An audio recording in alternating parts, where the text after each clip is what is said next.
I can adapt to any situation and navigate rough waters. I say this with confidence. I have seen trial, tribulation, and have experiences that can only be earned through being involved in situations that are difficult. I say this not to brag. Live a interesting life that has led me through many ups and downs along what is an arduous journey.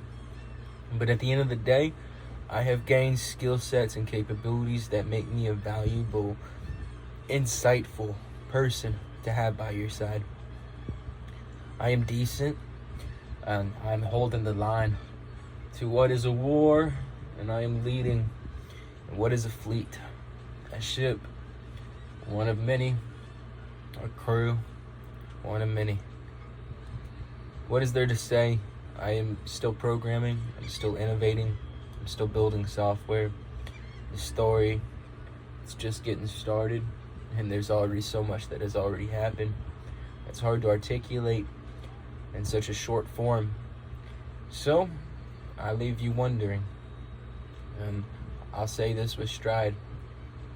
I will speak and build and innovate as long as I can, but understand, I will drift away, and I'll be lost at sea for some time, just so I can breathe and get away from everything. And I find solitude and peace. With that, I wish everyone the best in this future that we are walking into.